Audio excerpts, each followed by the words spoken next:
وہ ظاہری طور پر، ظاہری پر دل کا حال تو اللہ ہی جانتا ہے، لیکن ظاہر میں وہ دین پر کتنا عمل کرتا ہے، اس بنیاد پر راوی کا اسسمنٹ ہو رہا ہے۔ تو اس میں عدالت کے حوالے سے جو بات کی جائے گی تو یہ چیزیں ہوں گی۔ اب ایک حدیث ہوگی کہ جو موضوع بن جائے گی، جو بدترین شکل ہے، بدترین شکل ہے، اس کو کہتے ہیں حدیث موضوع۔ تو ایک سوال یہ کیا جا سکتا ہے کہ حدیث موضوع تو گھڑی ہوئی ہے، اللہ کے رسول صلی اللہ علیہ وسلم نے وہ حدیث بیان فرمائی نہیں، اس کے بارے میں یقین ہے کہ یہ آدمی نے یہ گھڑ لی ہے حدیث، یعنی حدیث کا جو راوی ہے وہ بالکل اس قابل نہیں ہے کہ اس کی حدیث کو لیا جائے علماء کی، محدثین کی اس رائے میں۔ تو اس کو حدیث کیوں کہہ دیتے ہیں؟ وہ اس لیے کہتے ہیں کہ اللہ کے رسول صلی اللہ علیہ وسلم نے خود ہی اس کے لیے استعمال کرنا ہے، جیسا کہ اس حدیث میں آپ نے من حدث عنی حدیثا وهو يرى انه كذب فهو احد الكاذبين، کہ جو شخص میرے بارے میں کوئی حدیث بیان کرے اور وہ جانتا ہو کہ یہ جھوٹی ہے تو وہ جھوٹوں میں سے ہے۔ دو جھوٹوں میں سے ایک ہے، جھوٹوں میں سے ایک جھوٹا تو وہ خود یا تو گھڑا ہے اس نے، یا گھڑ کے آگے، بغیر خود تو نہیں گھڑی، کسی اور کی گھڑی ہوئی جانتے ہوئے آگے بڑھانا۔ تو احد الکاذبین، دو جھوٹوں میں سے ایک جھوٹا ہے وہ، یا تو وہ خود جھوٹا ہے کہ اس نے گھڑی مجھ پر یہ حدیث جھوٹی بات میری طرف منسوب کر دی، جو عام انسان کی طرف بھی کرنا بری بات ہے۔ آپ نے کوئی بات کہی نہ اور میں کہوں کہ انہوں نے یہ بات کہی ہے آپ کے سامنے، کیا کہیں گے آپ؟ کس قدر بری بات ہے۔ تو یا تو وہ جانتا ہے اور خود گھڑا ہے اس نے، اب خود تو نہیں گھڑی، کسی اور نے گھڑی تھی، اس نے بغیر تحقیق اس کو آگے بیان کرنا شروع کر دیا۔ تو موضوع حدیث، گھڑی ہوئی حدیث کو اس طریقے سے بیان کرنا، وہ ان دونوں میں سے ایک جھوٹا ہے، یا تو یہ جھوٹا ہے یا وہ جھوٹا۔ اسی لیے اس کے بارے میں آگے جب آئے گا حکم کیا ہے اس حدیث کا، ایسی حدیث کو بیان کرنے کی اجازت نہیں، اس پر عمل تو کرنا دور کی بات ہے، اس کو بیان بھی نہیں کرنا چاہیے۔ بیان کرے تو خالی سبق کے طور پہ تو بیان کیا جا سکتا ہے کہ یہ حدیث موضوع ہے، گھڑی ہوئی حدیث ٹھیک نہیں ہے، تو یہ بتا کے کہ یہ حدیث گھڑی ہوئی ہے تو بیان کیا جا سکتا ہے، اس کے بغیر نہیں، حدیث کا کہ نہیں بیان کرنا چاہیے۔ اس کی ایک دو اس میں باریکیاں آئیں گی آگے، میں بتاتا ہوں انشاءاللہ تعالیٰ۔ اور یہ ظاہری بات ہے بدترین قسم ہے، اور یہ زیادہ معاملہ ہوا جب 40-41 ہجری میں سیدنا علی رضی اللہ تعالیٰ عنہ کے زمانے میں، عثمان کے بعد، اور اس زمانے میں جو خلفشار امت میں پیدا ہوا، آپس میں لڑائی جھگڑے کا معاملہ ہوا، قتل و قتال ہوا، آپس میں اختلافات پیدا ہو گئے، اس میں لوگوں نے پھر امت مسلمہ as a whole 3 main categories میں تقسیم ہوئی۔ اس میں خوارج تھے، اس میں شیعہ تھے، اور اہل سنت تھے۔ تو یہ 3 جو طبقے بنے، اس بنیاد پہ آپس میں کانفلکٹ ہوا، اور وہاں سے پھر لوگوں نے کچھ چیزوں کو گھڑنا شروع کیا۔ عبداللہ ابن عباس رضی اللہ تعالیٰ عنہ فرماتے ہیں کہ اسی زمانے میں یہ ساری باتیں آئیں، اس سے پہلے اس طرح کی باتیں نہیں تھی، لوگ گھڑتے نہیں تھے۔ تو کیوں گھڑنا شروع کیا لوگوں نے؟ ایک تو یہی کہ جب لوگوں نے یہ دیکھا، عوام الناس، عام لوگ، کہ سیدنا علی، سیدنا معاویہ، صحیح ہے، بنی امیہ، بنی عباس، یا اور صحابہ کے درمیان عبداللہ ابن زبیر اور یہ جو مروان وغیرہ، ان لوگوں کے درمیان عبد الملک بن مروان اور مختلف لوگوں کے درمیان یہ جو لڑائی جھگڑے نظر آئے، اختلافات نظر آئے، تو لوگ اس طرف یا اس طرف، ان کی حمایت میں یا ان کی حمایتوں میں باتیں کرنا شروع کر دی۔ تو پولیٹیکل ریزن تھے اس کی بیس پر، یا اختلافات جو شروع ہوئے اس کی بنیاد پر لوگوں نے ایک دوسرے پہ حدیثیں کرنا شروع کر دی۔ کبھی کبھی ایسا ہوا کہ فلسفہ بہت پھیل گیا تو فلسفے کے حوالے سے باتیں کرنا شروع کر دی۔ ایسے معتزلہ، اس طرح کے جو فرقے بنے، انہوں نے اپنی طرف سے باتیں گھڑ گھڑ کے بیان کرنا شروع کر دی۔ ان کا ذریعہ ایمان اور تقویٰ بھی اس طریقے کا نہ تھا، اور بہت ساری چیزوں سے وہ اس طریقے سے فائدہ نہیں اٹھا پائے اللہ کے رسول یا صحابہ کی تعلیم سے یا ان کے سکھانے سے، بلکہ بس کچے کچے مسلمان بنے آ گئے، اور بس کوئی دنیاوی فائدہ یا مفاد نظر آیا تو کر بیٹھے۔ کبھی کبھی خود اچھی نیت سے بھی حدیثیں گھڑ لی۔ تو پھر یہ ہوا کہ جو لوگ بعد میں دین سے نکل گئے، مرتد ہو گئے، انہوں نے خوب گھڑی گمراہ کرنے کے لیے، باقاعدہ پلان کر کے، تاکہ ان کو الٹی باتوں میں، غلط باتوں میں لگایا جائے، کیونکہ ان کو تو اندر سے ایک جلن و حسد تھا دین سے، تو انہوں نے باتیں گھڑنا شروع کی۔ تو یہ عبد الکریم ابن الاوجاع جو ہے، الاوجاع، وہ کہتا ہے کہ میں نے 4000 حدیثیں، خلیفہ مہدی جو گزرا ہے اس کے زمانے میں، اس نے بتایا کہ میں نے گھڑی، خوب گھڑی حدیثیں۔ اب ڈھونڈ لو، نکالو کون سی، کہاں سے، کس کس کا نام لے کے کہاں کہاں گھڑ دی۔ جب یہ سارا سلسلہ شروع ہوا تو محدثین کا اصل کام، بہت سارے کاموں میں سے ایک بہت اہم کام یہ ہے کہ انہوں نے پھر ان کو چھانٹ چھانٹ کے الگ کیا، پھر انہوں نے یہ کرائٹیریا بنایا سارا اسٹرکٹ قسم کا کہ کیوں، کیسے معلوم کیا جائے کہ غلط اور کیا صحیح ہے۔ اس کا بڑا اسٹرکٹ سا جو روبسٹ کرائٹیریا ہے، یہ جو ہم پڑھتے ہیں کہ 5 شرائط اور ان میں بھی اتنی باریکیاں اتنی چیزیں آپ دیکھ رہے ہیں. ابھی مستقل وہ کلاسیفیکیشن ہی نہیں ختم ہوئی, وہ بھی نمبر 2 کلاسیفیکیشن کی سیکنڈ ہیڈنگ چل رہی ہے, ابھی مزید اور بھی ہے. تو اتنا ڈیپ کام یہ کیا اس لیے گیا ہے تاکہ ان چیزوں کو اچھے طریقے سے انسانی طور پہ انسانی درجے میں, ظاہر بات ہے ہیومن ایرر کی ہمیشہ پاسبلٹی رہے گی, جتنا ہو سکتا تھا اس سے زیادہ روبسٹ سسٹم ہو نہیں سکتا ویریفیکیشن کا الحمدللہ. تو اللہ تعالیٰ نے امت کو یہ توفیق دی اور محدثین نے یہ کام کیا. محدثین کا اصل کارنامہ یہی ہے. کچھ قصے کہانیاں بیان کرنے والوں نے کہانیاں خوب گھڑی. مثال کے طور پہ کسی نے یہ کہہ دیا کہ جو ایک دفعہ لا الہ الا اللہ کہہ دے تو اللہ تعالیٰ ہر لیٹر ہر لفظ لا الہ میں جتنے بھی آگے کلمے لام الف حمزہ لام الف ہا, تو ان سب ہر لیٹر کے بدلے اللہ تعالیٰ 70,000 نہیں, اللہ تعالیٰ ہر لیٹر کے بدلے ایک پرندہ پیدا کرے گا جس کی چونچ سونے کی اور اس کے پر پرلز کے جیسے ہوں گے, یعنی وہ موتیوں کے بنے ہوئے ہوں گے.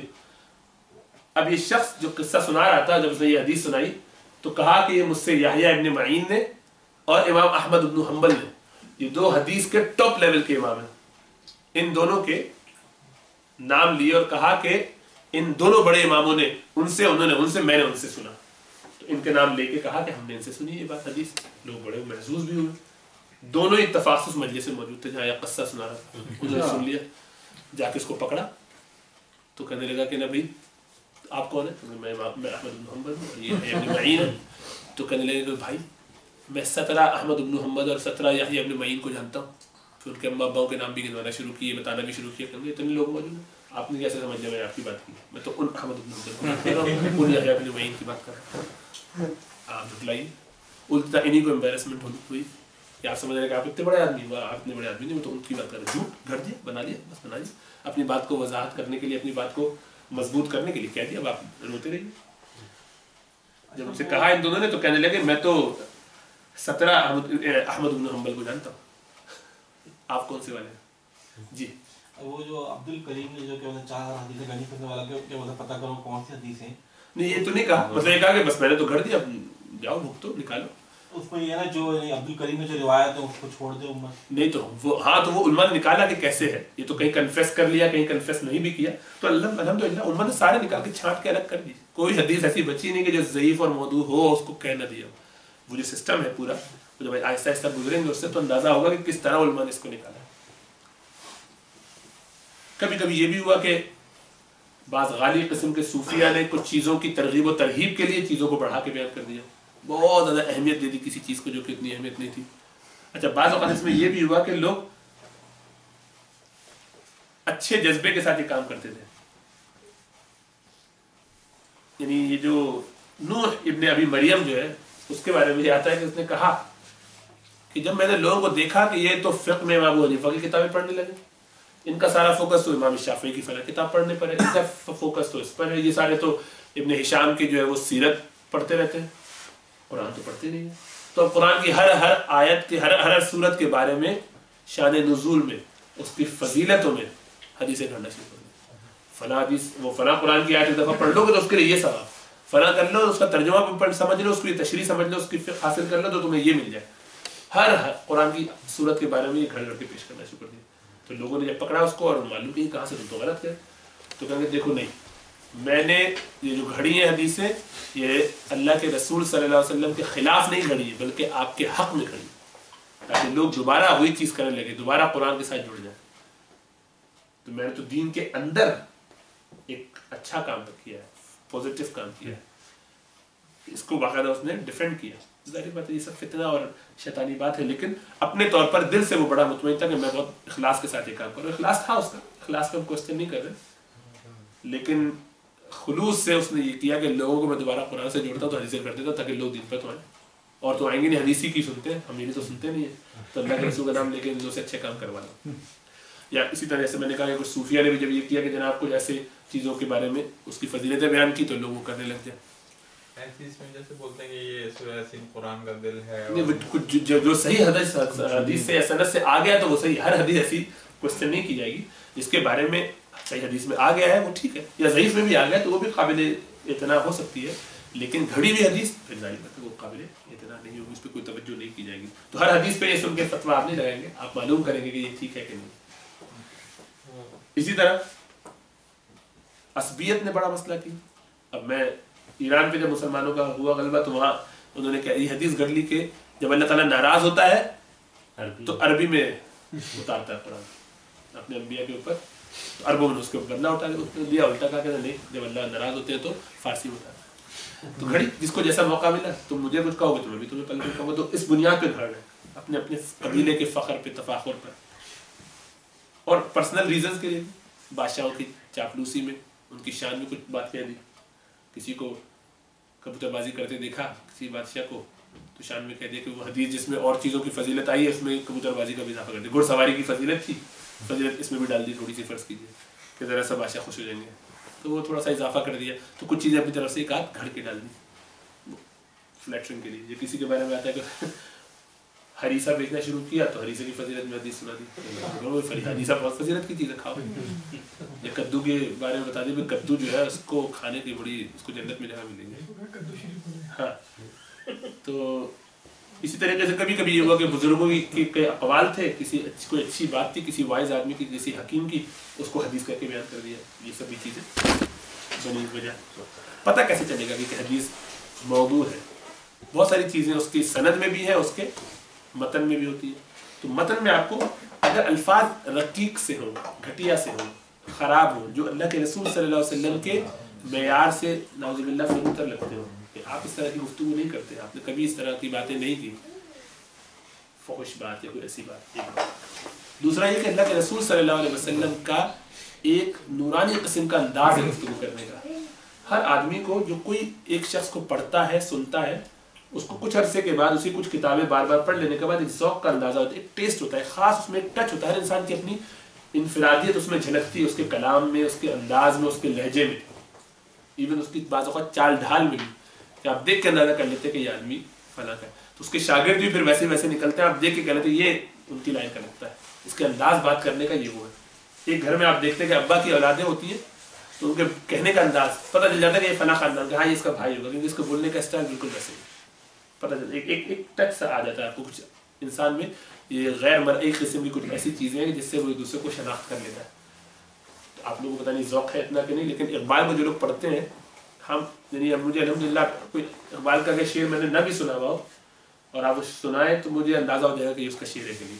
یعنی اگر مجھے شکار ہوگا نہیں جچتا نہیں، چیک کروں گا میں کہ یہ ہے کہ نہیں ہے. تو وہ ایک ذوق ہے. پتہ ہے کہ یہ انداز اقبال کا نہیں ہے. آپ نے اتنا پڑھ لیا ہے کہ آپ کو اندازہ ہو جاتا ہے کہ اقبال کا ایک اسٹائل ہے. تو جو لوگ حدیث میں لگے ہوئے ہوتے ہیں بہت زیادہ اس پہ محنت کرتے ہیں، ان کو جو محدثین کا تو کام ہی ہے، ان کا تو شغل ہی ہے. تو وہ ایسا ان کا اس پر کمال ہو جاتا ہے دین کا، اتنا علم اس کا ایسا ہو جاتا ہے کہ دیکھ کے خالی میں کہتے ہیں نہیں یہ بالکل نہیں، یہ بات ٹھیک نہیں، چیک کرو، معلوم کرتے تو نکل آتی اس میں گڑبڑ. تو ایک ذوق جو ہے اللہ کے رسول صلی اللہ علیہ وسلم کا خاص ایک انداز اس میں جو ہے، اور جیسا میں نے کہا اس میں ایک نورانیت ہے، اس میں ایک برکت ہے جس کا اللہ تعالیٰ القاء کرتے ہیں خاص لوگوں پر، وہ علم لدنی کے ترجمے، تو پتہ چل جاتا ہے کہ یہ ہے کہ نہیں. اسی طریقے سے اب کوئی حدیث ہے اس کا متن خاص اجماعی مسلک کے خلاف جا رہا ہے، حدیث متواترہ کے خلاف جا رہا ہے، قرآن کی کسی آیت کے خلاف جا رہا ہے. جیسے وہ کہ فرمایا نا کہ اللہ کے رسول صلی اللہ علیہ وسلم نے کیا، من کذب علی متعمدا فلیتبوأ مقعدہ من النار. جو شخص، یہ حدیث متواتر ہے کہ جو شخص مجھ پر جھوٹ باندھے تو وہ اپنا ٹھکانہ جہنم میں بنا لے.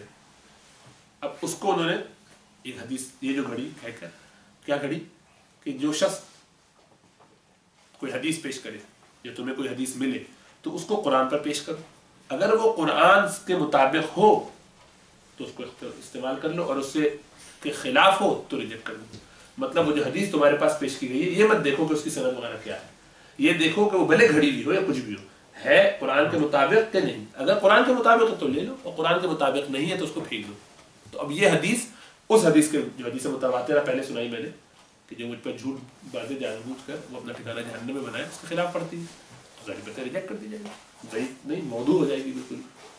اسی طریقے سے یہ حدیث جو کسی نے گھڑی کے زانیوں کے جو اولاد ہوں گی ان کی 7 نسلیں جہنم میں سڑیں گی، جنت میں نہیں جا سکتی. اگلی 7 نسلوں تک. ظاہر کہاں عقل میں آنے والی بات. قرآن کی آیت لا تزر وازرۃ وزر اخری, کہ کوئی گناہ کا بوجھ کسی اور کا نہیں اٹھائے گا. گناہ اس نے کیا, اولاد اس کی 7 جنریشن تک اس کو بھگتے کیوں بھائی؟ یہ کہاں کا انصاف ہے؟ اللہ تعالیٰ کی شان کے بھی بعید ہے, اس کی شان سے بعید ہے, اور یہ بات جسٹی قرآن کی آیت کے تو خلاف ہے, تو نہیں مانی جائے گی. بھلے اس کی سند میں آپ کچھ بھی دکھاتے رہے, کیونکہ وہ متن سے پتہ چل جائے گا. اچھا یہ اوپر والی آپ نے کیوں کہا کہ نہیں ہے, مطلب صحیح کہ نہیں, اس میں یہ کہا کہ اگر حدیث آپ کے پاس آئے بھلے گھڑی ہوئی ہو یا کچھ بھی ہو, جب بھی کوئی حدیث ہو تو اس کا معیار یہ کہ اگر وہ قرآن کے مطابق ہو تو بھلے گھڑی ہوئی ہو لے لو. اچھا تو گھڑی ہوئی حدیث کو نہیں لیا جائے گا, بھلے اس کی یعنی سند دیکھی جائے گی, چیک کی جائے گی, تبھی اس کو ایکسیپٹ کیا جائے گا. اس کا مفہوم بات کی بات ہے, تو مفہوم میں کچھ ہو وہ ایک الگ بات ہے. تو یہ تو ایک عام انسان کی بات بھی, آپ نے کوئی بات کہی, ہو سکتا ہے وہ قرآن کے دین کے کسی مزاج کے مطابق ہو, آپ کی اپنی بات ہے, بہت اچھی بات ہے, لیکن اس کو حدیث تو نہیں کہیں گے نا. ہر وہ چیز جس پہ جو ہے وہ جو قرآن سے میچ کرتی ہو, اچھی بات ہو, بائبل میں فرض کریں مل جائے, بھگوت گیتا میں کوئی ایسا جملہ مل جائے جو اچھا ہے, جو قرآن سے مطابق, آپ اس کو حدیث کہیں گے. نہیں پتہ نہیں, حدیث تو وہی ہوگی جو اللہ کے رسول صلی اللہ علیہ وسلم نے بیان فرمائی, اور بالکل اس کو تحقیق کی جائے گی. ورنہ دروازہ کھول دیں گے تو مسئلہ ہو. تو کچھ لوگوں نے اس طریقے کے, جیسے کرامیہ ہوئے, اس طرح کے جو فرقے والے تھے, انہوں نے باقاعدہ کہا کہ گھڑو, اچھے اچھے کاموں کے لیے گھڑو لوگوں کو, دبا دب بتاؤ جس میں اچھی بات ہے, اس میں کوئی بری بات نہیں, باقاعدہ پروموٹ کیا اس کو. تو ظاہر بات ہے یہ ٹھیک نہیں. بعض اوقات یہ کہ اب کبھی کامن سینس کی بھی بات بالکل خلاف ہوتی ہے, نعوذ باللہ. یہ تو بات اس قدر بودھی ہے کہ اللہ نے ایک گھوڑا بنایا, پھر اس کے ساتھ مقابلہ کیا, اس کو وہ ہرایا, اور پھر اس گھوڑے سے اپنے آپ کو خود پیدا کیا. تو ظاہر بات ہے وہ سوچ کے آدمی کو سمجھ میں آ جائے گا کہ یہ اس قسم کے جاہلانہ قسم کے لوگ ہیں. کبھی کسی خاص آبزرو آپ نے کوئی چیز کی, اس کے بالکل خلاف ہو جائے, ایک بات کہی جا رہی ہے, وہ بات جو ہے واقعے کے خلاف ہو. تو کعبے میں کوئی فرض کی جگہ کسی حدیث میں کہا گیا کعبہ جو ہے گول ہے, وہ کہاں بولے بھائی چکول ہے, سب پوری دنیا دیکھ رہی. تو کسی ایسے خاص واقعے سے اگر کوئی چیز ٹکراتی ہوگی تو اس کو نہیں مانا جائے گا. اسی طریقے سے کسی ہسٹوریکل فیکٹ کے خلاف, اب اللہ کے رسول صلی اللہ علیہ وسلم کے بارے میں کہا کہ اللہ کے رسول صلی اللہ علیہ وسلم نے خیبر والوں پر پہلے جزیہ نافذ کیا تھا, پھر بعد میں آپ نے ان کو رعایت دے دی. تو بھائی جزیہ کا حکم تو اس کے بعد اترا, تو جزیہ تو پہلے کی, اس سے پہلے کیسے ہو گیا 5 تو نہیں مانا جائے گا, کیونکہ یہ فیکٹ کے خلاف ہے, اصول کے خلاف ہے. کہ کیسے ہو گیا, یعنی اصل حکم آنے سے پہلے اللہ کے رسول نے کیسے یہ فیصلہ فرمایا. یا وہ جو انس بن مالک رضی اللہ عنہ فرماتے ہیں, ان کے بارے میں ان سے منسوخ کی حدیث کے, آپ نے کہا کہ میں پبلک باتھ روم میں داخل ہوا, وہاں میں نے اللہ کے رسول صلی اللہ علیہ وسلم کو دیکھا کہ آپ نے ایک چادر ازار نیچے کے حصے میں اپنے لپیٹی ہوئی ہے, اور آپ نے فرمایا کہ بھائی دیکھو کبھی بھی پبلک ٹوائلٹ میں جاؤ تو ہمیشہ ازار لپیٹ لیا کرو. تو بات یہ کہ پبلک ٹوائلٹ تو اس وقت تھے ہی نہیں, بدل تو بہت بات کی بات. تو زمانے میں اللہ کے رسول کے زمانے میں کوئی پبلک ٹوائلٹ کا تصور ہی نہیں تھا, تو یہ بات کہاں سے لیا, گھر غلط ہو گئی, تو یہ ٹھیک نہیں. بعض اوقات یہ کہ بہت چھوٹے سے کام پر بہت بڑا اجر بنا دیا گیا, تو وہ بھی بات ہمیشہ نہیں, لیکن اکثر بہت چھوٹے سے کام پہ بہت بڑا اجر, ٹھیک نہیں. ضعیف کیا ہے, موضوع عموماً موضوع ہوتی ہے یا ضعیف ہوتی ہے. اب یہ مثال کے طور پہ جس شخص نے ایک دفعہ لا الہ الا اللہ کہا, تو اللہ تعالیٰ اس کے لیے 70,000 پرندے پیدا کریں گے. نہیں, اس کے لیے اللہ تعالیٰ ایک چڑیا بناتے ہیں جس کی 70,000 زبانیں ہیں, اور وہ 70,000 زبانیں, ہر زبان 70,000 زبانیں بول سکتی ہے, اور وہ سب اس کے لیے دعا کرتی رہتی ہے. آدمیوں کو ذرا زیادہ ہو گیا. اللہ تعالیٰ کے لیے ناممکن نہیں ہے, یہ ناممکن نہیں ہے, لیکن وہ بات ان کو وہ وزن, ایک تو اللہ کے رسول صلی اللہ علیہ وسلم کا انداز نہیں ہے, آپ کا معیار, آپ اس طریقے کے الفاظ, اس طرح کی گفتگو, عموماً آپ کی حدیثوں میں اس طرح کی بات جو صحیح احادیث میں آئی ہے نہیں سمجھ میں آتی اس طرح سے. اگر لگتا بھی ہو تو یہ کچھ ذرا زیادہ ہے. ایک دفعہ لا الہ الا اللہ آپ نے کہہ دیا اور یہ کیفیت ہو, ٹھیک, اس کی فضیلت ہے, جو صحیح حدیثوں میں آئی ہے اس کو سامنے رکھیے اور اس پہ عمل کی. تو بعض اوقات وہ بات جو ہے وہ ذرا زیادہ بڑھتی بھی لگے تو اندازہ ہو جاتا ہے کہ شاید کوشچن کیا جا سکتا ہے, پھر اس کو چیک کرتے, ویریفائی کرتے تو غلط نکل جاتی ہے. اور کوئی ایسی حدیث بیان کر دی, کوئی ایسی بات کوئی بیان کرے جو پوری دنیا کے تمام صحابہ جتنے اس وقت موجود تھے ان میں سے ایک بیان کر رہا ہے مسئلہ سب کا, کہ شرمگاہ کو ہاتھ لگانے سے وضو ٹوٹ جاتا ہے, اگرچہ کچھ ائمہ کا بھی ہے یہ مسئلہ, لیکن اب یہ حدیث ایک راوی کیوں بیان کر رہا ہے, باقی راوی کیوں نہیں بیان کر رہے, باقی لوگوں کو یہ مسئلہ ایسے کیوں نہیں پتا, دوسرے لوگوں نے اس کو مختلف کیوں سمجھا.